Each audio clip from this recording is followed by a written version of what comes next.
Gwezaako otegerera abantu bameka for instance olyoka otukoyita abazungu okujja eggwanga Uganda gwengaani olina omanyi ki mu ggwanga Uganda to a level of kyembuuza ab'emitira naye bannange nedda tugende tubuuze Ssaabasajja mu nkukutu Ssaabasajja ayinza okukkiriza mbu abazungu bajje wano tugende tubuuze Omukama kweka logic wise tubuuza abakulembeze b'obuwangwa n'ennono tugende tukulembeza abuuze b'amadiini nedda nga tujjeeko ekyo n'omuntu alinamu amagezi amanyi Uganda gye wona osinzira okubeera ng'otulaba nkwaniriza nnyo olunaku olwaleero nkubuuzaako nti wasiibye otya afunye okusomozebwa nkusaasidde nnyo ndowooza n'okusomozebwa okulala asatuka ku buwanguzi nkiyozaayoza nyina ziwa amuza kyeyuna abangi bamuyita Rasta Baaga saati gyayambadde ya yero nkulabye ng'okeetegereza kya President Museveni kagambo kikano dipo ku dipo dipo ku dipo bala ku bala aneda sebo ziba ghetto dipo eba ghetto kwegambe wa ekifo gye bagula ebintu eba dipo katuone ebigulibwa mu zigete ezenjawulo dipo ku dipo Rasta soko buza abantu tubabuzaako era nga bulijjo Ras bags wamuza kyerina omusajja w'omu ghetto omusajja w'omu dipo otherwise Katonda atukoze atya atukumye atya wiiki ewedde n'eno zizemba abuuzeeko ba ne tunyume ku nsonga eziriwo era nga bulijjo programu ey'akabi yaman soko somene number speed true that 0703511589 07035115889 yezwamuza kyeyune Ras Baaga watera okubagamba bane emwemwe egwako mobile money atonyako blessing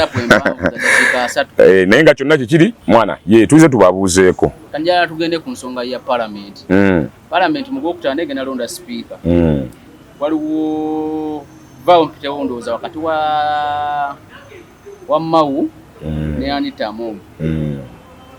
Mau wa DP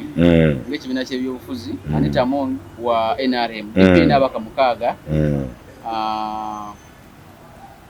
NRM erimba abaka ndowooza 3 n'okusoba nalabye abamu ku ba DP mukasambidde n'abalala nga bagamba nti bo tebanaba byogerako ya ku nsonga y'obwa speaker tutandikire wano ku kifo kinene ky'obwa speaker kati ekituuza bannabyabufuzi nga batula obufuufu naddala bano abakyagala n'abalina interest ku bano abakyagala naye okusooka okimanyi nti omukutu guno gugobererwa abantu n'abaana abali mu masomero then kati speaker yaani ggwe Anita Among nedda ssebo mbadde mbuuliza mu jjeno nga wonogamba nti president yaani nti omukulembeze w'eggwanga speaker yaani nti omukulembeze wa parliament recent twava mu kulonda ababaka ba parliament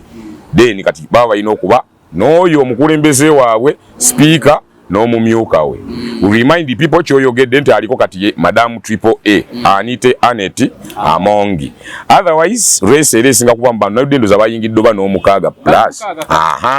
kali babanga bali mukaaga neffe tusingeera otera okubeera ne presidential race tibaba bangi ne mubaamu abo abavuganya baba ne wano bwe kiri bangi bali mukaaga ne bali babiri abali mu race ey'amaanyi however tujja maliza nga still n'omu muvuganyi ani aya tuyinza omweza nga muzeeyi waffe Nobad Mao nga naye azze kuvuganyamu buvuganya ekisooka olaba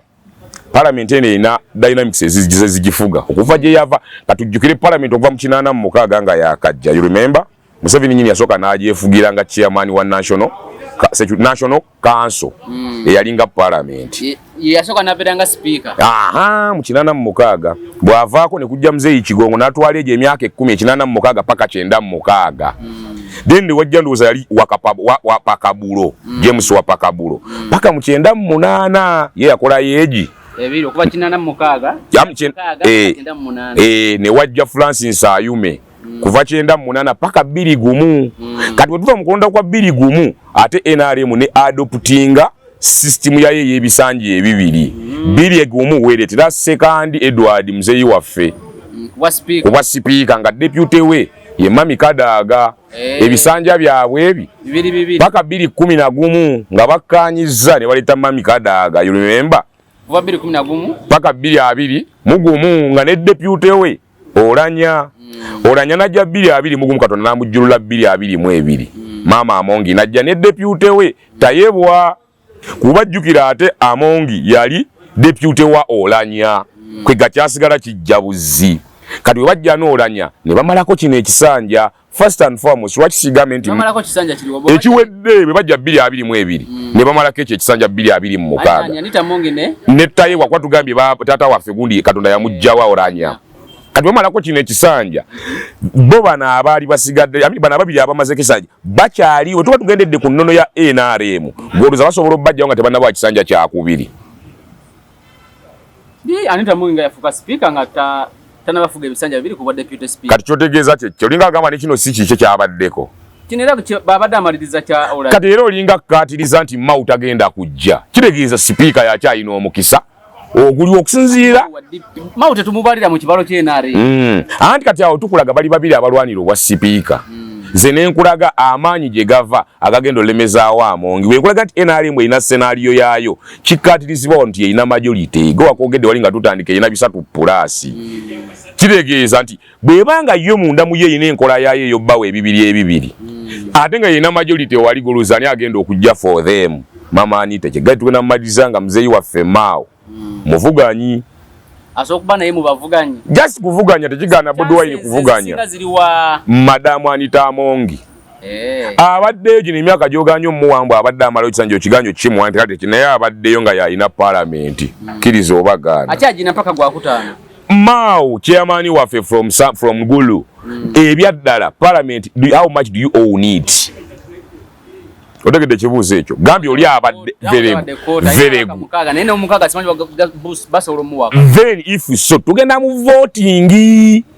kati bw'obanga oyina eyo percentage era na quota naye oli abaddeyo ayina ababe tewera na quota ya quota jalina abali mu parliament jalina that means osuubira who has the limelight okujja tugenda kukatiriza tugamba omwe agenda bamuvuganyi ensonga eyo esooka nji kugambye bali balina enkola yaabwe ate be majority ate balina ono ku baloti yaabwe ensonga eyo kuniga ono nga yabaddeyo bano ababe abasingayo obungi babe sadire bw'onoowunyiriza bwoti tuli ku babiri abavuganya ani yaleeseeyo omubaka yenna mu palamenti ng'oggyeko gwe okwereeta who brought more ababaka mu palamenti nga onogambye mpulu bujju yayambyeko ne gundi yannyambyeko okujja mu palamenti very good more than Mao ekyo kyegamba nti abo bonna be yaleese mu palamenti baani nabo babe tugamba agenda mumaliza nga Mao akola ki avuganya buvuganya still on the same board ne tujja tugambe kati gwe kiwakakonyeka aka patent Mao wa DP leka tukireete kati nti party wise endagano ya Mao endagano ya DP ne NRM erimo bawo bwa sipiika simanyi terimu bwa sipiika ebirala bisobola okubamu ebinaye temuli bwaki muri mukolagana that is collaboration yene ya gundi yanga buwalaba ku cha East Africa mbidde nafuuka wadde nga balina abakabatini Siranda nafuuka te balina abakabatini very good naye logic yali mu ekyo tisemba wa NRM mu Uganda gakawayira akogera ku bwa sipiika bayogera majolobero bakulya bikyepere ffenna kale tugabane ebifo ne where did we mention it tujja kuwamu ku ntebe yo wa president ofugemu baina woche baita transition the logic comes in newe tuba tugeze mu transition naye sigwe gwe twameshoninga mu transition gwa kwata so dipite ina wevira yo ne Mao bamma utayina wavira yo gama ti mundagano yaffe twagamba nti mujja kumpamu ku bwasipiko bamulimpagira mu kifo kiringa nkyesimbyeko kinze de wali ndagano jaso party wise still DP Mao abatajja atengera party wise ngo jeke ndagano still party wise mu house how many members you have in the house as in party DP 6 very good kyetugamba tugenda mazanga tata waffe chairman Mao oli muvuganya just kuongera mu vibe mu kintu parliament ena chairman Mao avuganya ne mama Anita Amongi agenda yeza lweyo anyuka agenda afuke parliament afuke speaker wa parliament ye 12 kuberi ewedde yabadde ya 11 kati ene ye 12 jage ekisanja kye NRM ze kyenkasa kyemuwe ekyokumeka ekyokubiri kiregeeza gwe yonna where to be seen mama waffe namuganzo ojjukira pasisi eyo pasisi mwenye kye bimujja mulati tumwogerako yenkola ye NRM gye twogeddeko ye independent candidate nenkola anti nikakata si wa NRM wa independent kye tugamba nti enkola ya NRM olwa ye ina majority eyine speaker wayo gwe ebisanja byayo namwe mwenna bannamwiganza pasisi namwe mba mudabbali which advantages do you have over these people njagala mpeyo advantage yemu abantu gye balina over speaker over among babaddewo mu politics kubana yo abaddewo mu politics namuganza asobola kufuna broko y'ebusoga kati asobola kufuna broko ye namukaga nebafuna kana mbana katugendeyo ffena tugiyite Eastern region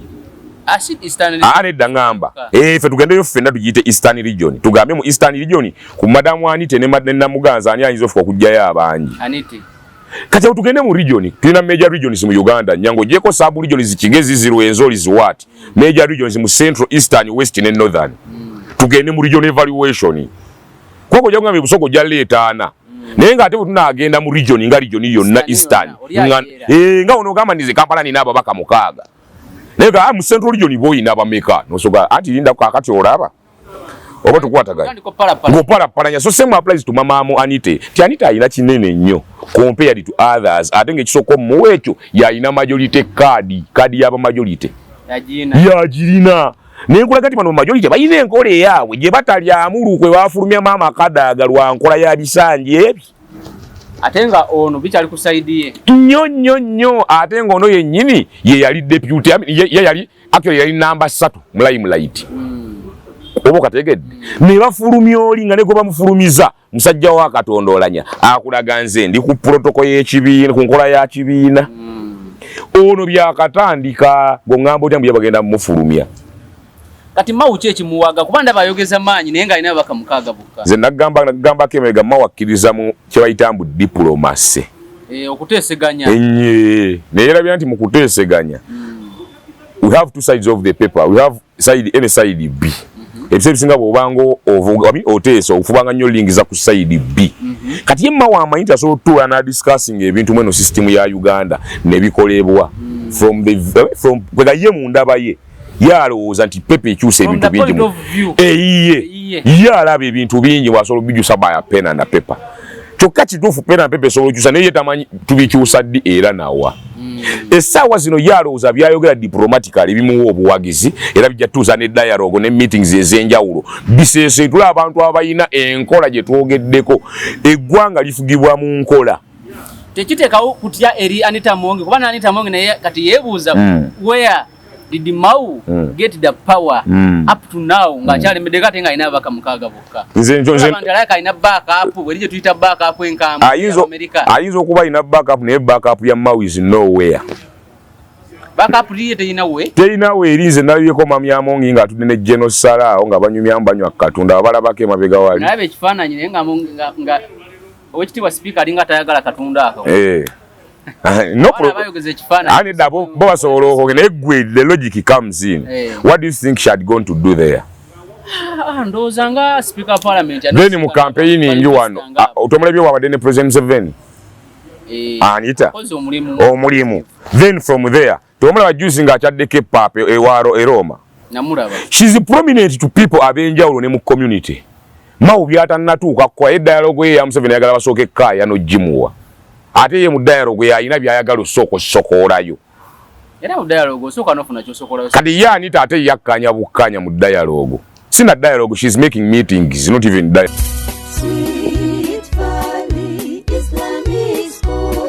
Omuzadde tukwaniriza ku Sweet Valley Islamic Primary School erisangibwa Eddegeya Bombo Kibajje nga wakava Bombo mu town. Sweet Valley Islamic Primary School somero liva ku nursery okutuuka ku P7. Tulina staff 2 eya secular n'ey'eddiini era omwana agenda okuva ewaffe ng'asobola okusaaza. Tulina dde ne boarding abaana basuzibwa bulungi. Tulina eddwaliro ly'essomero erya Sweet Valley Medical Center, computer lab ey'omulembe, tuyigiriza abaana ebyobulimi n'obulunzi, tutumbula talanta z'abaana n'ebyemizannyo tubisaako essira. Dining hall ey'omulembe abaana mwe baliira emmere. Environment yaffe esobozesa omwana okusoma obulungi. Tulina center number ya UNEB n'ey'eddiini IPLE. Ebisale byaffe bisoboka okuwandiisa abayizi abapya kugenda mu maaso ku kampasi yaffe Eddegeya Bombo Kibajje. Ebisingawo tukubire ku note 7 note 8 8 oba ku note 786 note 165 93. Salamu alaikum. Najati nakalembe omusemi w'edduwa. Bw'oba wenyiye embeera embi yankusomere ku dduwa. Abali ebweru mirimu gigaanye papula zeesibye kino kyekyoto kwensabira omukisa kobe ng'odiriddawa wali wekusabira n'ofuna emikisa. Ky'oba olabanga abirira ebinyonyi ebitalina kyakulya naawe atalina mulimu jangu kusomere ku dduwa ofuna omukisa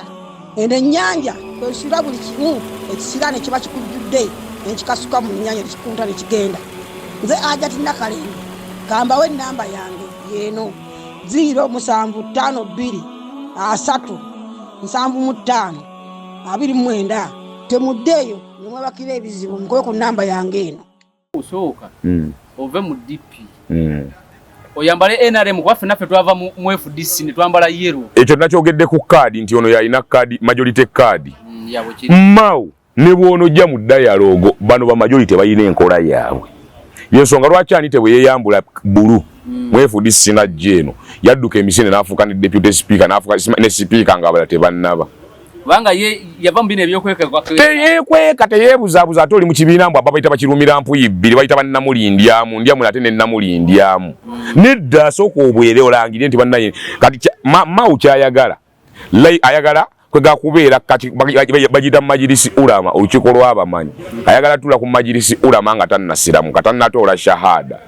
yawo zausiramu bunyumira olwolumu nange nyambala ekkanzu abasajja balungi nasibye ekitambala nfaananya abasiraamu ayagala tula ku shahada nga ono gamba njatudde obusiraamu tannayatula busiraamu naye ate ayagala atule ku lukiiko lw'abamanyi mu busiraamu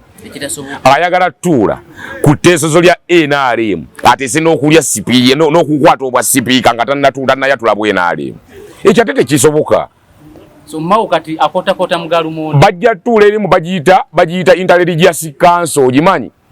enetula wano omulokole omukatuliki omuseveniside omusiraamu ate buli omu atula ku mmeeza nga beerabi kuba buli omu alina imaani yiye omusiraamu yamanyi bwakoma n'omukatuliki yamanyi bwe yeepima buli omu ne batuula mu holo ne bateesa era ne bateesa buli omu n'agenda amatiza ababe naye so si kugamba nti Sserwadda ate yazze ekibo ewa Gold Kampala bumufuti yamuyise mu lukiiko lw'abamanyi bayinza okufulumya mufuti emisinde mu bajja kati Mao okutuula eri mu lukiiko lwa mulwa intelligence interparties mulwaba minister kale NRM ne DP ne muteesa ate tekikujjeeyo mu lukiiko lwa bibiina ojjemu NRM kutuula olandiko tugawa mambadde nteesa ono gwe twatulonanga imaamu w'egindi wetwogerera bino parliament yeetaagaani ku mbeera mwetula Anita Amongi is the best kuba Anita Amongi bali abayaya ababaddewo yabakwatidde sivuma abantu naye eri parliament ebaddewo ebadde yabeekolera ebyabo abajangiri abakuba omuge bazzaake nalebe zzaake yawaze nga America erumbye abasajja n'agamba balungi naganebane Kampala ensi Uganda no ekisanyesi kyakusatu kino kyagenda otandika naye abantu b'Emityana bo bali kuki ab'Emityana nange simanyi era ab'Emityana tubanenya nange ndiwo Emityana ssebo olonderawa tekyangana okuddayo kulonda tewalonda ku luno namanya nti ab'Emityana abasinga bajja kutulyamu olukwe baagala ki nga tuggyeko ebibiina nibo ni character z'omuntu omanyi omusajja gwe nayagala nnyo lwakuba naye baŋŋamba yasala n'addamu NRM bamuyita Ojara Mapinduzi omujjukira yali mu FDC actually yafulumya zzaako era yaleeta emisango gyazzaako mujja mukamu naye ekyamunjagaza okimanyi ye yabagamba this is not political parties and simanyi politics bino byakuweebula house kati dasidero be bantu betwetega ng'oggyeko ebibiina naye banaye omuntu akulembera ayina ensa gwe ow'Emityana yalonzezzaako akusakire agenda kukusakira abazungu ab'Emityana bo bannimbyemukko agenda kukusakira abo abazungu bajje bayiwa eggwanga yasanyusa okuba nti Ayatollah yakubye akayimba n'alaga mbu Amerika nga bwekoze eri ejje ebikole ne wanira ebayambe ne wana ejje bannange abo abantu tuli ku kiki lwaki Katonda takisalumu mu njuyo oba mu lujjalwe osinga okisabira eggwanga eryaffe naye ng'omubuuza ekimusabisa eggwanga ekintu ekyo kijje ku ggwanga eryaffe personal interest si national interest gwezaako otegerera abantu bameka for instance olyoka otukoyita abazungu okujja oyiwa eggwanga Uganda gwe ngaani oyina omanyi ki mu ggwanga Uganda to a level of kyembuuza ab'Emityana naye bannange nedda tugende tubuuze Ssaabasajja mu nkukutu Ssaabasajja ayinza okukkiriza mbu abazungu bajje wano tugende tubuuze Omukama kweka logic wise tubuuza abakulembeze b'obuwangwa n'ennono tugende tukulembeza abuuze b'amadiini nedda nga tuggyeko ekyo n'omuntu ayinamu amagezi amanyi Uganda gyevudde ayinza oyita ekiri e Iran nakati abantu bakyakaaya n'agamba Ayatollah bamukwata onagamba tebannamukwata amini yafa onagamba teyannafa onagamba simanyi minisita gundi yafudde simanyi jeno gundi tannafa bwe babanga abakulu bakyali mu mpulubujjuza wuyo taliiwo bameka abafa abakafa ku ground zaake bwana ba Museveni tebannamutto bate bannamukwata gwe bantu meka boyitira okutta ku ground wano obutegedde kibuzo kyembuuza tuve ku Zaaka tuddeyo ku bwa speaker Zaaka tujja mukolera sheeyi banna ebyo ebintu birala niba tumukolere show nga tumaze eno simanyi nakumanya naye nga logically tetukolera muntu tukolera character z'abantu wetawuluza nti bakulembeze tebayite eggwanga olikubamu ebikompola nga bwokiraba Irani natunulidde omusajja neneewuunya nombaka palamenti noba wepanga nti ofuna omusaala ogenda kuddamu gufuna exactly okimanyi mu America yeba treason just Bin Laden byakuba obukubi twinitawe nebya twinitawa biri gumu abawaga bonna babakwatirawo okuba obukubi twinitawa ne bawaga bana babakwatirawo mu America bakubye Irani omu envoy wa Kenya nakungubaga nayise ne statement nti Ayatollah abadde muzira afudde mbisera bya kisibo UN simanyi Security Council bagisabye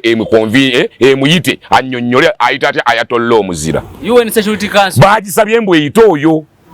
annyonnyole okugamba obugambi tona abadde muzira naye oli n'agamba eggwanga ne mu bajje balyoke mu ggwanga manga kimanyi yo treason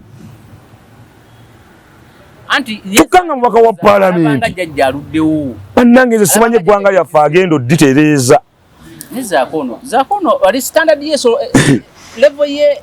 y'abantu abeera abakaba parliament ku bigambo taano kyevudde gamba parliament eno yeetaaga amongi okusobola obbazaamu empisa abo yajja basobola baamukuba ebikonde ekyali yoba yali amukuba ojjukira kubazaako ebikonde sipiika yankola ki amongi kyetaaga kugaza kati ate abo bazaako ebetaaga kukuba bikonde buye boogere ebyo byebo kati bamukolere ki oyita otya eggwanga okuliyiwa amongi kati jangu kati tukuddiza abo abantu oddemu obeere nabo ndowooza yalowooza Museveni bw'avaawo eggwanga lijja babiri maama nnyabo on which strategy tubabuuza wano babadde nga bawugganawo nga tubabuuza way forward kisanja tekiddo nga tubabuuza ki ekiddako nga babawuza ekijja kijje temumanyi na kiddako nga byonoonese nga mutugamba mbu baliyuwe nedda ffe abagamba katugira tubeera mu mirembe nga bwe tunoonya obulamu bwaffe mutuleke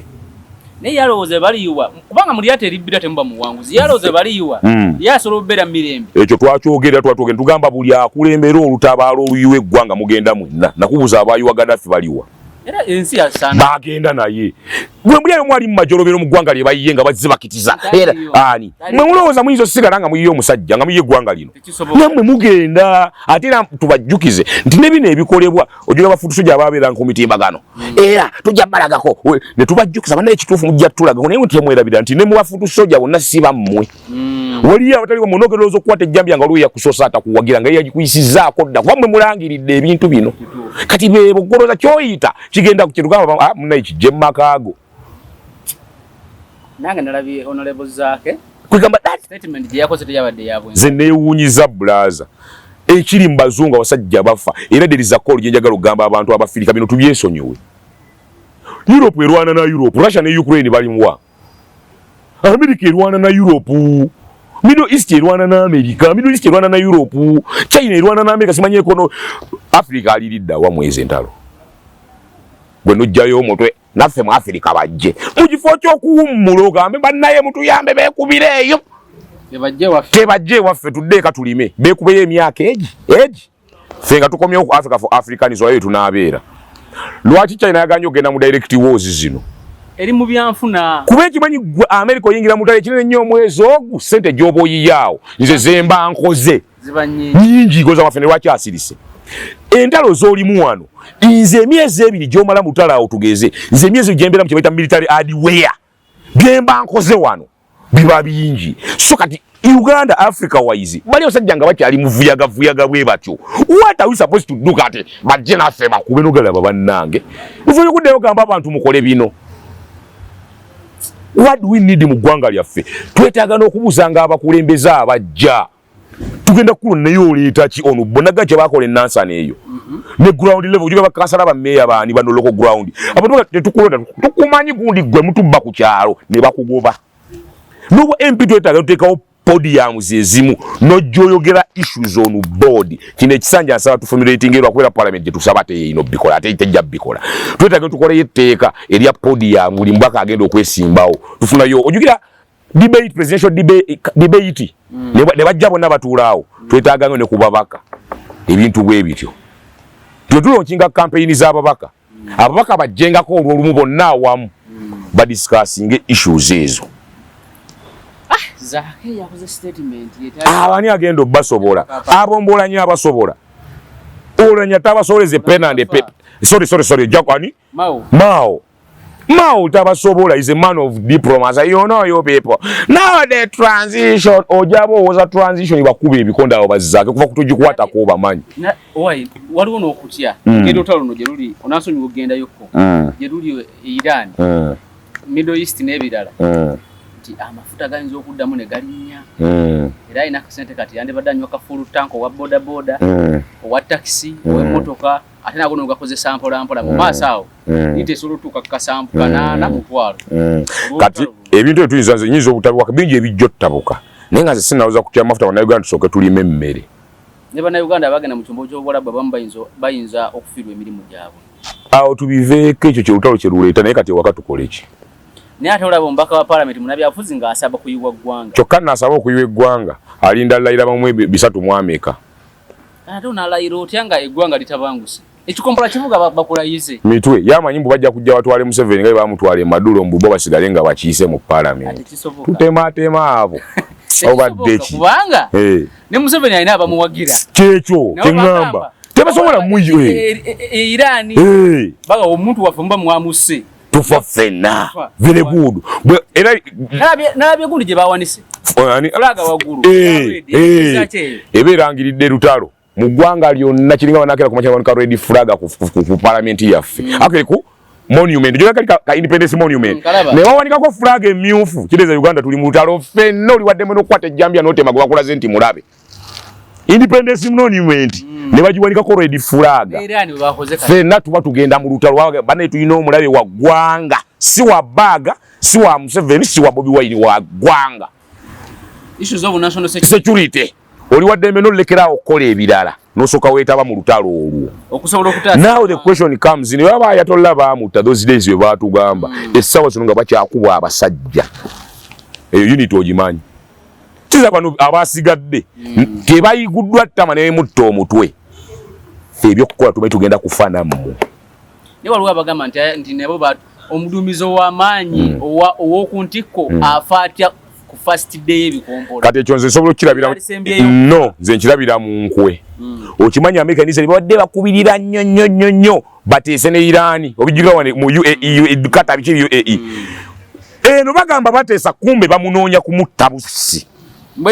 ekikompola kyamukubye kyanoonyeza ye balina enkola gye bakikozemu nga babadde bamanyi office mwasula bamanyi ebifo wakama amakamu asula babadde bamutracinga nti babadde bamulaga tuteesa kati DNA bagijja okulaga bafunye DNA mwana tu abasajja nagamba bwekikompola nekijja nga kinoonya ye waali nagamba abasajja bafuba nnyo kunoonya negaba malusu newekibaki newokwata kagirasi kikopo naye general kyazze tekinoonya ye nga yekyazze kikuba waali babadde bategera ali awo ate bakuba endooza gyebayita black njagijjukira bomu bwegwa wansi ate esima wansi ziblasita bomba nakawuka akaliwo ekasanyawo sinakawuka esobola okuba wansi meters nga 4 zeze zimu nti abamu babadde nga babira mu banka kiro gye battira ne kyali wa Hezbollah omukulembeze wa Hezbollah gwe batteera bamuyitanga Seka Asani Nasrallah naye era bakuba eyo era yali blast bomba bali mu kuzimba ate wansi mu basement neyo lekka so kati kino kyavudde mu mbira nti ono bamulowooza tuli mu bino kumbe bo bankwe bo bakola birala naye the question is wemba mwamutta ani akyabakuba essaawa zino baba batendesa abalala kyekiri kyogambya nti kyekikukatiriza nti bano bo balaga tuli bumu n'omukulembeze waffe ne wemumutta afazali ffena tugenda ffanamu kyekikoba wano ku kituga nti webalumba Uganda olwo abagamba kati omulumbi Uganda ffena tugenda ffa bwe tutyo so back babakanga abo tugenda bakwasa amongi kino ekisanja Mauta tabasobola mama wani gundi namuganza nedda tasobola kukwata ago gayayegeyo parliament tubalekera anite abakutte mbatanise n'okukiriza kyako bagenda kudda bakimanyi ngoloza kike batama aloza niko bagenda okujjanga goza niko bayinza owekitiwa kubana abaliwo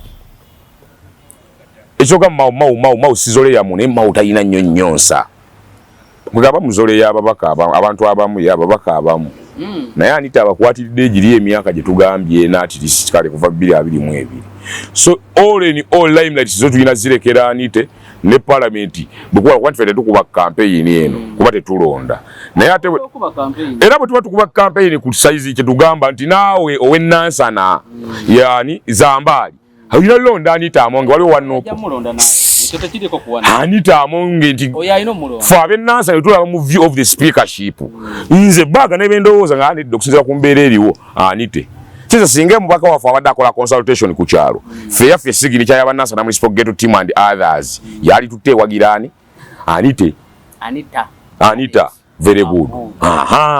Then meaning that ebisigadde bano bavuganya ngera we twatandise you are just kuvuganyamu bwe mumalo vuganya you will go home and sleep. Mujja kudde waka mwebake era temusuubira ya kyakuli mawu manya kyoyagala chairman ategere kyayagala oba nyenyamuko afune ki ministry ekirala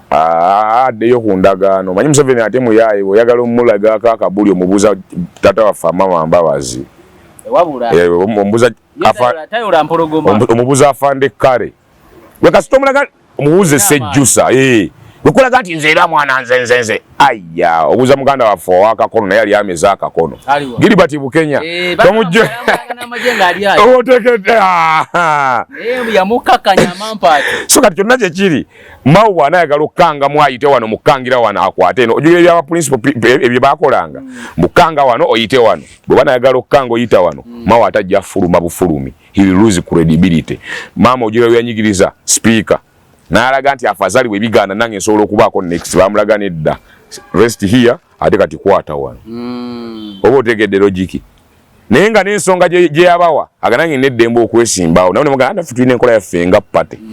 bwe bamala omulaga nti kale olina eddembe okwesimba akale kwatira wano kati mawu bw'anayagala okukangamu ono tebamukangamu ono ofuuka musino nga muzee wamajebale mbadde nsaba ku era bwe kiri kasitoite ekigongo bawangadde naye mweyo format yamanyi kyayagala very good siswati wali omuntu amanyi mwami Museveni nga mwami Kigongo omulala gwenda tegera mwami Museveni omumanyi ye Edward Kiwanuka sekandi ayya oyo yategeera president Museveni era yamanyi ne interest ze nga Kigonga nga sekandi era ne yeesonyiwa ebya mwami Museveni nga Museveni so logically mawu bw'aba akangamu nga bw'okireese alowoozeemu nti ono tebamukanga ono bamugamba alaali jjukira ono buli yeekanga amanyi okweggyako ensonga ayya ayinza okwekanga naga agenda olaba ejjenosale n'azivaamu oyo ye buli weyeekanga bambeya abambasada ku mmeeza n'abagamba meet the uncle to the boy n'agenda n'amitinga ambasada n'agenda asinkana jenosale atalina position yonna mu gavumenti nga yeekanze biki bye mundeetera mmwe wano mwagala kummanyiira kati buli yeekanga bw'ona omukanga mu mawayinza okusindika ekapeeka oba eggulu ate oweggulu omanyi si wa malala wali aba Eva Mukamoli so logically mawu dembe ly'okuvuganya naye tolowooza nti bagenda kukulyamu olugwe simanyi bwe batakuwagira era gwe simanyi endagaano ojja kweyuza bweyuza kkiriza nti limelight toyinaawo just wazze kuvuganya mbuvuganya ng'eddembe lyo bwe liri kikopo ngokuba kinene juguli notangamba ne muleke twayiriza mani kozi liyo linganye Anita katuwa mama Myamonge kale tuwe ku sente tulizirye lumu lwaki ompayiriza sente za Anita so is the best she's just the best among the people present she's the best bonna abaliwo she's the best ngojeko tukana nti alina support yaleeta ababaka she has experienced the parliament for those years agibaddeko why don't we select that person for the sake kirigize ebbanga lyabaddewo experience gyabayinamu bakutteko bazze nabo tukkirize just ye tumanye agenda kukola mirimu Kingera House webeera mateeka akige twetaaga asubiro olwanira mu parliament nga yovuda minority onda balina namu abameka bwe musubiro leeta wa matanta mmwe mumanyi ekikonde kivuge nawulidde no webbale mbayagala kujja kuwa speaker kasita pate atani webbale ayogere nnyo temandeka asobola bulungi oluzungu oba speaker nongo jeko olaba weesimbye kamusinga mawo munamateeka kituufu Amongi munamateeka Dr. Florence Asimwe aina PhD okitegeera namuganza ngakasana yalina masters Wanyoto kyekimu si tebasoma ddi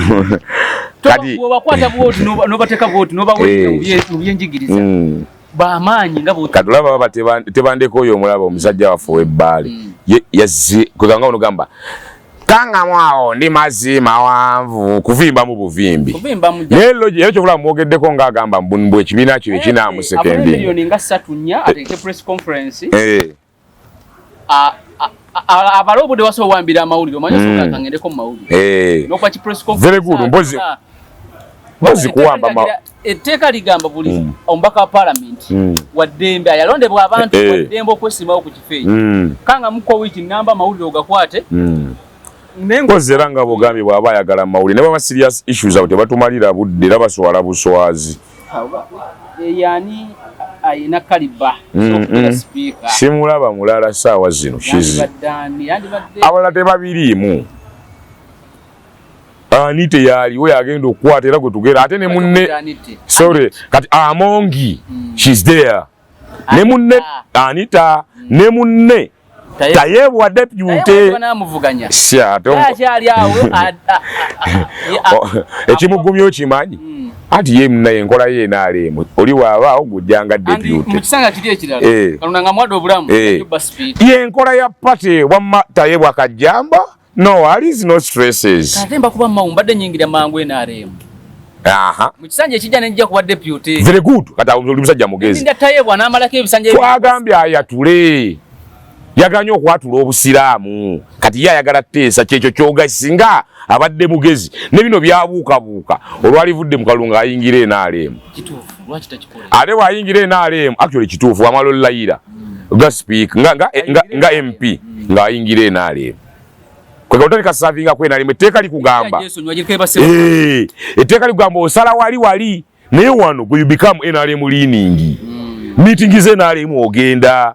buli kimu ekyenaremu no worries balinga obalekera ekibiina 223 jangu mu kibiina bojja mu kibiina ono agenda kuba agenda Mama Anita bwagenda wajjani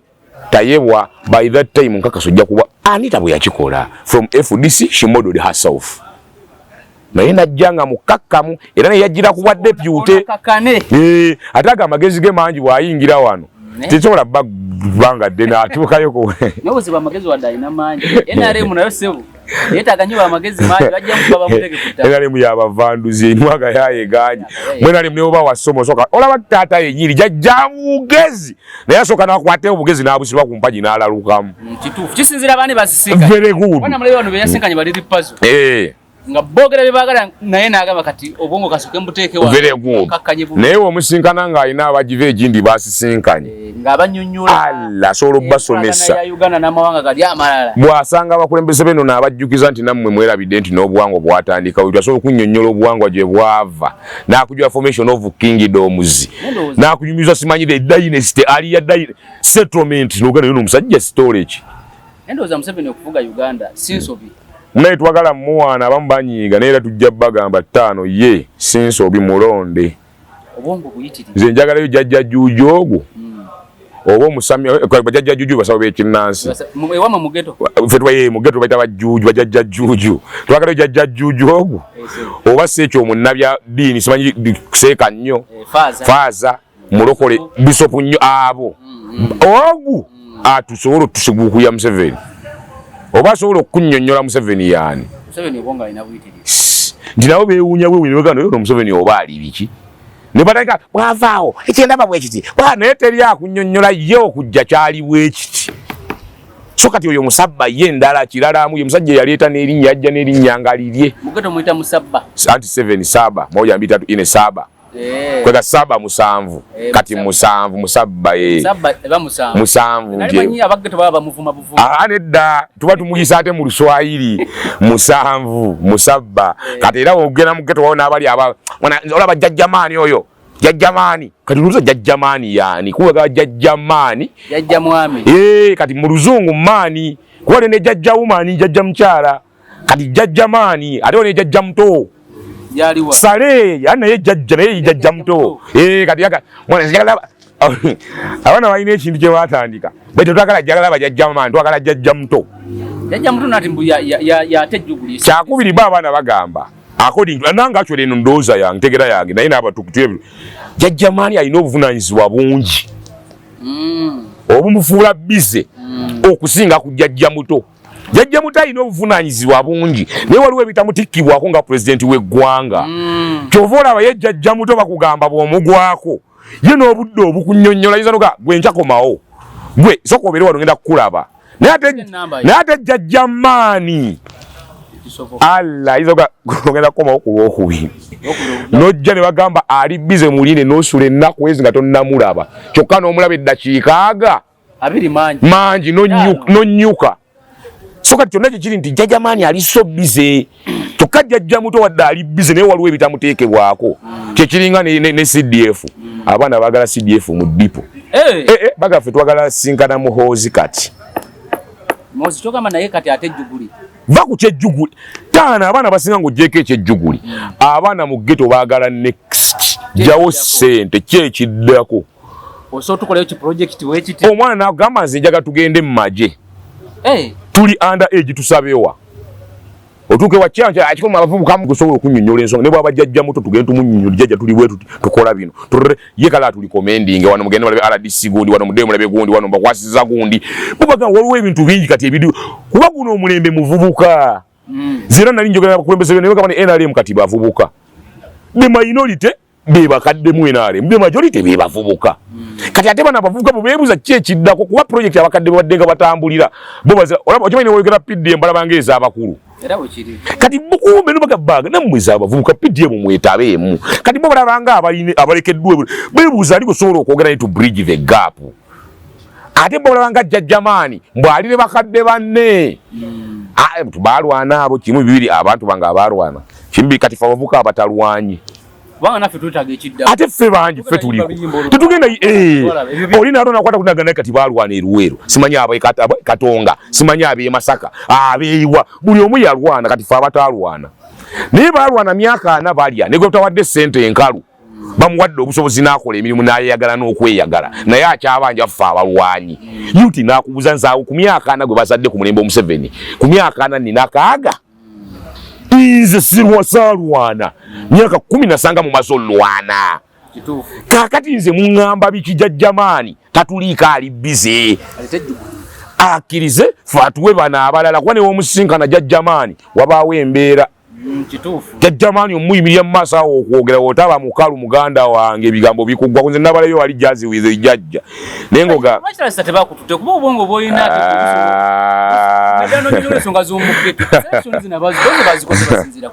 kale no message kanji nzamanyi n'ebintu bingi tubyogera mu budde kale no message kanji yiseewo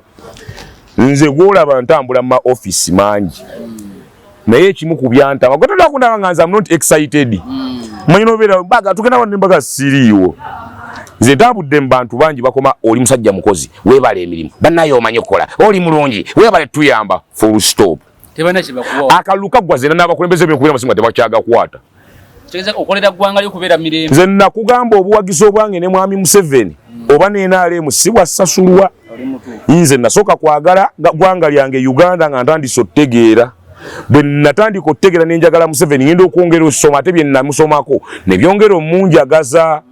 ngenda osoma ku nkola y'ebibiina kye bayita multi party politics nga NRM eri yaddeko singa wana abo ebibiina ebiriwo ngenda osoma system of administration mu mawanga ag'enjawulo nga NRM erina byekozeeko by'osobola ogiweesa distinction ngenda osoma history wa Uganda nga NRM government ne Museveni waayo balina bye bakyusizzaamuko mu ggwanga Uganda okuva gye yava nenjagala bampe yakasente nedda era yobakaba kaze teri atakwata sente nera ntino buuza abantu bwe sirigenda wa jajja siribeerawo mu Uganda that's the logic nze tero bala baba yaya Uganda tetugenda nako wajja kati nze nina abantu balinga mirundi 2-3 enanga bagwa tugenda jajja kati kankuwe ekyo okulabirako bana bagenze jojuzi vakwabo tugenda genda wa jajja naye batugambye agenda Kyankwanzi bwafe Kyankwanzi ayita okuwa road tugenda tutayirizawe namungona tugenda kuyiwa mukojo yabale mabeyiwa ku Ntebe road mbwalinze nabagamba nze sirimu ezo levels eyiwa mukubo wa jajja bwe sirimu abayamanyi blaza tugende jajja batugambe kati kyejinga jajja muto batu tugenda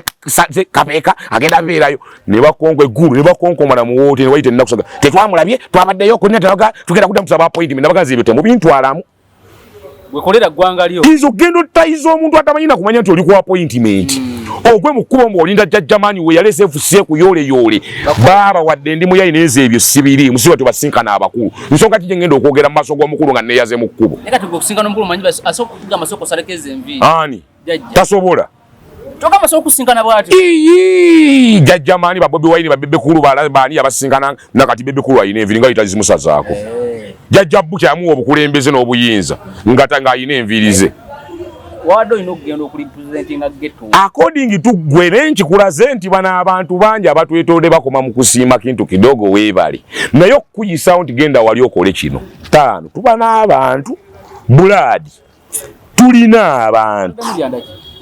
yafiri zuwe zatano iwoninga litya so anabuna so lasta so kati nze ekyo si kyewuunye okuba nti bandese era nze endole nga bwe siri musingana bwe ndiba ate era niba kuba kumusinkana abo bonna abina program lasi toyetagula omukulu nze temuntwala mu ebyo bya kigaali temuntekana kulisitiza mmwe munfunireko sente biko basa obanga bakuteekako dda very good naye ekisinga obukulu babiwaayo eri era oyinza okwesanga n'abali eyo abaliraanye jjajja wakawala sita bamulaba ne bagamba musajja ono waddala omusajja naye ani asobola okukonsideringa egyo emirimu gya rasita tugeze naga nedda rasita ono yeetaaga kwempawalingamu eno pulojekiti ye simuwaayo kantu kubanga alina projekiti ezitambula mpitiriza very good nze ndi service provider mu community my service provision teri mugamba nti ani agenda okumpaaki service eri mu kye kyetaaga mu community nze baga nensituka nze Hamza naye nenoonya pastor Bugemba mpe ebitabo by'abaana baka tu sukulu pastor Bugemba tulokuwa worship house big up yourself nosuka nogende wa Senoga Isa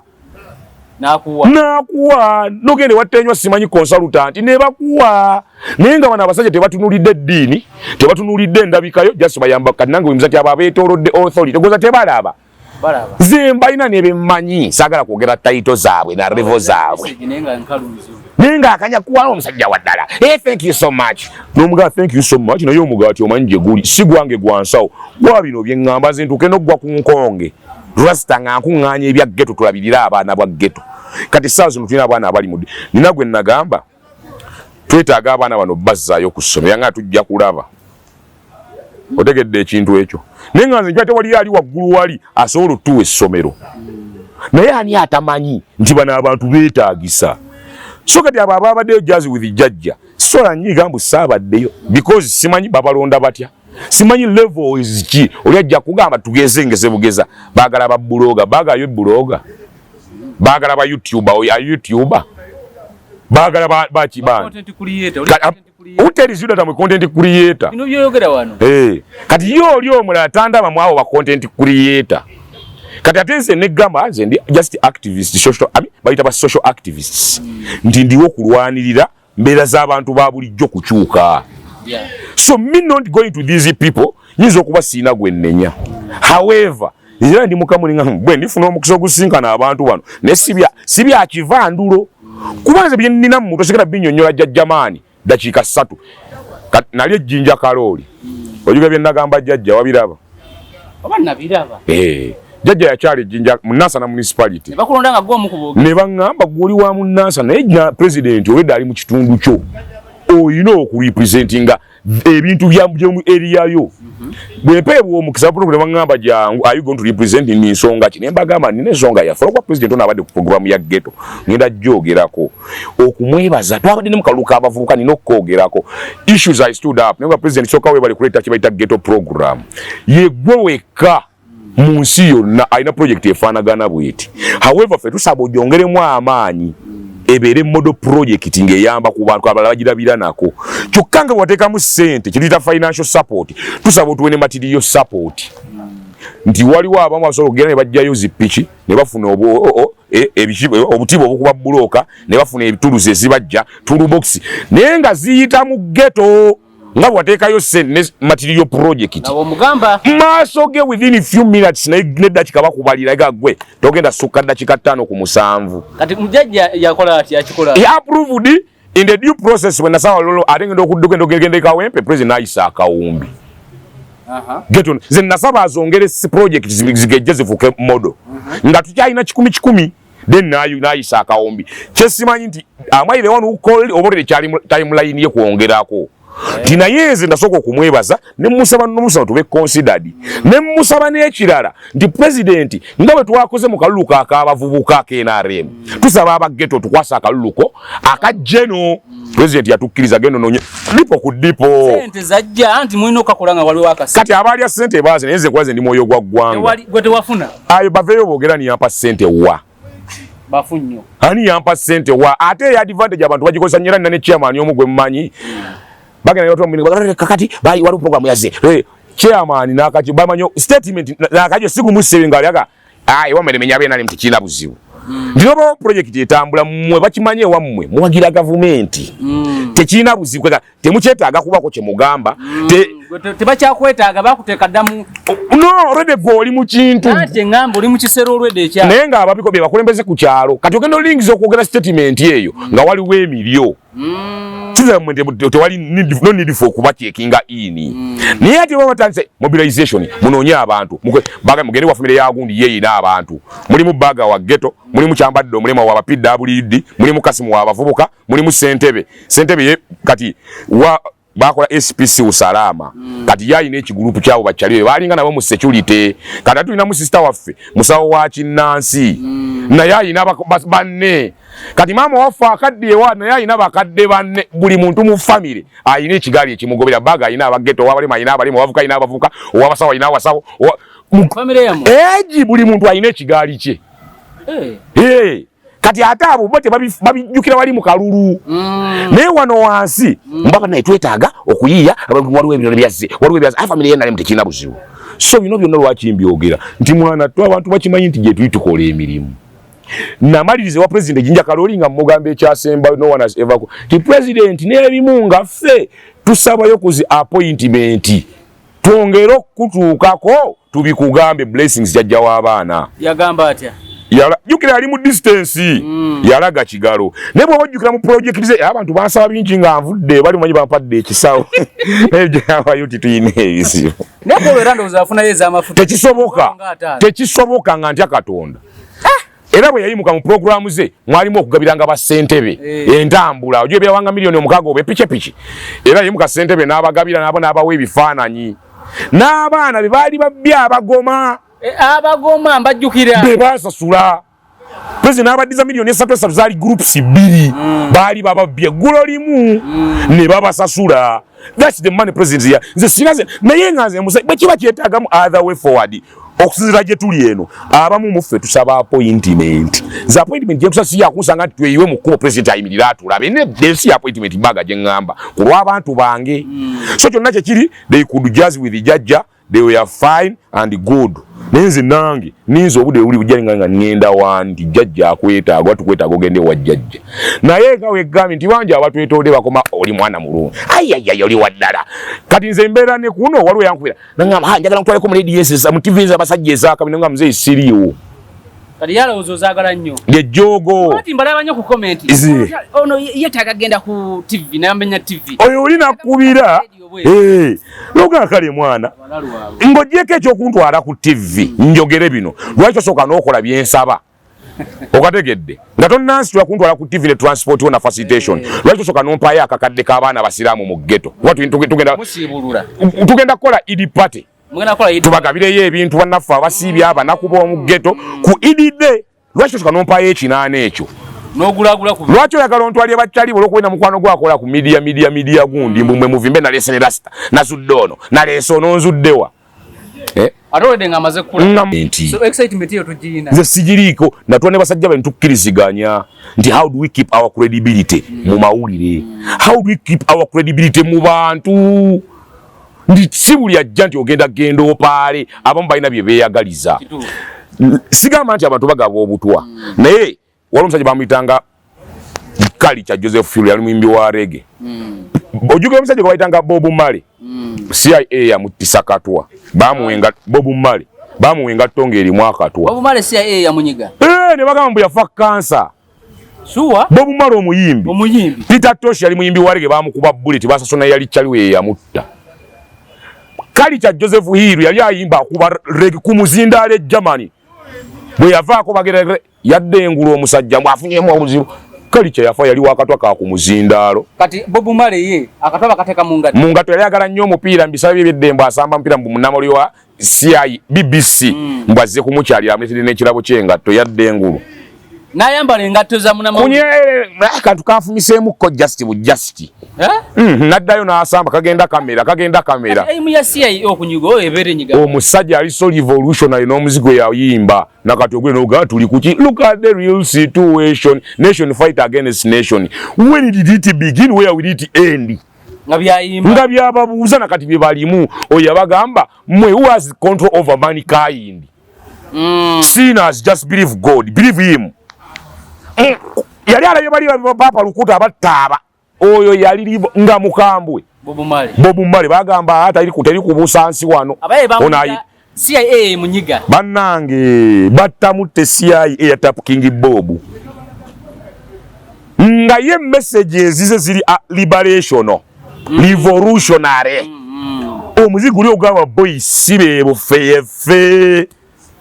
kati n'ekigaali kye baweirazi waliwo bane wera yafa mu covid yawo namukadde yali yakaddiye nga alina n'omuguwa yatanga atambula ne microphone eyiye ati yatuuka nga tagenda na mu Europe nga tava waka Snoop Dogg omuyimbi omulya Snoop Dogg yalinnya n'agenda ke Jamaica namuga tugenda kukuba ttuwa yetumye na Snoop Lion tugenda kukuba ttuwa mu Europe bikiko bane wera nze sigende n'amuzolera naga kyovola bagokyali wansi ne Bob yali akusinga yamuga gomanya togenda kudde eno abajamaika bagoba Snoop Dogg e Jamaica ne baga you are not even a Snoop Lion you are dog go kumanyira jajja bane weira kali kitegeza CIA MI6 Mossad ngojeko bana byafuzi bano balondula ne byoyimba sibera bibuusa abantu genda obuze principal Bobby Wine yakuba oluyimba ngalaga abasiyazi kawaani bamujjako nno ne visa tobiwulira myaka 10 ne bamuteekako bani yo genda just kuyimba buyimbi bakimanya ate the strong message the strong weapon ngojeko ne mundu ekuba pwa the strong weapon is music bwendu yimba le lumalayo n'emyaka 2 kituufu buli omu ajja aluwuliriza that's the strong message nti Bob Marley kye yayimba luli libale Zimbabwe nakati bakyangamba liberate Africa kati CIA ebera yekengera ng'ebanyiga ye yagala lwaki yo esasula abayimbi ne basala nova ku kiki ekyaddala babini maani bashoni po simanyi bapopukanye genze esasula abayimbi bonna ne badda bayimba byabwe bukutu bakato mu buziku beekunamaye bakola ki lukaga nkaga mukaga bona babisayini bya papa lukuta awe baagala negwe kasitoba busa nobaga bannange back to roots and culture Bob Lucky Dube janno kufa kuba nayo byoyimba kati we threat kyokko tusembo yagala kuvuga ya kuba president we South Africa Lucky Dube babadde babba motoka ne bamunyiga gasajjo gamanyago so kati kituzayo ne wano I'm not excited yani ampita where nze ne manyi nagamba tolaba nti njogera ku America ne naganchi manya agasaji gasobola okubinkola kati nesigani nange era bwe nfanga nabadde ne matiya ku mutima afanchi manyi nabadde na matiya eka naye gwota very good netabuka tina yotambula just ku level zaffe ne tujja gwe nompa nengana simu bubi zimbadde nga ku campaign nga tompa mazzi tompa mmere nga tulina tuka tugenda kulya nengano lya simu bubi ojukira katambika twakola nti CIA I mean abajite batya DEA Drug Enforcement Agency simutunde jagabe kibe akatambula nyenye nafuna bakampereza naye waluwe yakampereza nginamba enamba ya America akatambika no kagattidwa ku file nebo kukumwa abade mukatambi nemba mwagala bakazibiza zinzu mwizo okazifuna wabone yatugambe kazima Bashiri Mbazira ye mu live aina stories yakola ndo bera zali ku America eyo ne bamuyita ku kwembasi very good soka tano kyetugezako kugamba kiriki ndi sinti bana abasajja batwagala naffe tubathire kati kitudira ffe ngaffe okwekuuma n'okwerinda that's why abantu ngaffe ne oba wa mu ghetto otya hata olina okwegendereza si buli munnamawulire akuyita bonompa akazindaalo kesitegedde gambye bane weira yali wa ku muzindaalo lasta tukuleetere yako okunywa lasta nkuwadde akasente bagamba obutuze sibiriimu abana bo wano yenga antidote very good bingi ebisobola okukolebwa neddogo obulogonze ni musajja mufirika nzikiriza nti eddogo gyeriri fara akutwala wali mbogenze kumbe ttana akuwunzika so byonna lwaki tubyogera Tulina emirimu gye tukoledde abantu. Tukoze ebintu byaffe. Naye we are not excited over these people abatwetoolodde olw'ensonga. Omusajja ono yeetaaga TV. Omusajja ono yeetaaga show ya radio. Kati waliwo wali omusajja yeetaaga kutwala wa mukulu. Naye n'ogalaba nno goloza munnaye abali abalina tebalaba. Kwenkola kituufu wamma have sympathized me. Naye goloza tewaliwo bali ng'alina mu state house ye protocol wa president. Naye banaye ono omwana ayina ono omwana amugezi. Bino byebyo. Bensinga okusiima. Yono nalaba program nakubira nakubuuza enamba ene eri ku mobile money olaba kutereka emitwalo ataano. Nga waliwo era waliwo kali anyway waliwo era yampaako ku ssente emabega ate no bambi alina kata. Ekiraba ali kata. Naye nagambako eyaŋŋamba mbu mu bonna 100 abakulaba ne waaba bonna tebakwagala gwe manya waliyo nze omu akwagala. Yoyo oli ssente yampa ne ku ssente z'ekisibo nanga ateekera abantu bo. Waliwo ne yampeza message eggulo ku TikTok awo. Nagamba ffe tulina okuddungu naye tubaagala ne rasita temuzikiza mugendera. Very good. So kati abo tujja beebaza personal oba individual ababaako bye bakola. Naye ne tusekerera bali nze sibanyiigira. Mbasekerera abeetoolodde ekyoto. Naye nga si kyangu kuyikkiriza balala kujja kwoterawo. Obo tegedde bakomayo banayo omwana mulungi. Kujja basabe ewuwo.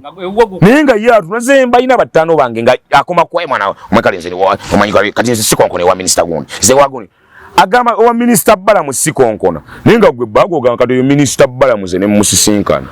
Abaana bennina wano project w'abavubuka w'abaana. Ati wa facility nze kodi simanyi handle wa facility mu Wakiso oyo handle wa facility amasomero gago nze handle wa facility noga nze nina galo child padding in ghetto nonya muntu atuka ku facility oba omuntu ayinamu obongo ngo wa facility naye gwe oli mu just bragging amuze handle wa facility mu Wakiso ne how much can you add on me lasta nina ko maano lero so kyonna kye kiri blaza tonyugira abantu anze sisobola era nze Zinze no ye muntu kosola ogambu no tutadde kuri seno tugende ne tugenda speed no excitement tufaanagana era nkubuuza ekisoka tugenda kukola ki tekikula osajja tuba tuwalira ki waliwo yankubira saa 11 ezokumacha nangamba ku saawa emu kutaka Kingdom Kampala konzi twasuze tetuwogedde konzi kiki tulina omukulu gwe tugenda okukola konzi agwa ne botaguza mukulu jangu saagenda sawa zange bbiri nga nsimbula nga ngenda mu byange mbuuza abagenze nga bangamba waliwo sonotajja yatutuuziza wali okuva ku ssaawa 12 mpaka ssaawa 4 omusajja teyazze nakujja kati nzira mu ebyo very good era naye kansembyeyo akantu ke kamu ndye wange kiro saa 6 nga coordinator nkubira owaaye anti ekyatugenda kukola president gyali konze byo biyimiridde bitya kwegwe kunga abaana zikasita nkugamba era najjako mujjeti mbandi awo mulanga komanda tugenda kukola ne mbagamba ekololo nito ground ya party kiza bakola emirimu ebane ne babale twale kololo mulabe ku mukulu second le kololo mbate muri so organized walite waliwo nnyonnyo bya malala mugenda laba ku mukulu kulya mmere kunywa kubabugiza kuba basibyayo olusi n'abata ne omuntu abato balaze transport ntambula muyinzo tuke ko ne babaleke kololo ngawo bagamba nga wemba wallahi nga ntya Katonda mbandi awo olego Base kibadde kololo bakubye ffe tebatuwadde yadde 10 emmere tetumaze ne baga you lacked order eyaba tuteyaganye okunnyonnyola tugenda kukola ki tutambula tutya ono mune batogenda Musa so ne mubulire program agitegeere either jenga akitegedde obanga tategedde so we among these people gotakera kumacha kuteka wa mutesi okimanyi so ologende wa president just in case so tuke wa president obe wa omuntu ne muntu yaweti maso ne njogera ebigambo byenga biva mu mutwe nega cyangwa wa president leta nekano olete nekano byontu mu luso mukwayizo kwa sina byayagala kale last man blessings all over jatukume dipo ku dipo tuongere okwekuuma n'okumanya kye twagala tunonya amavako gaffe ja guide we kale ja guide we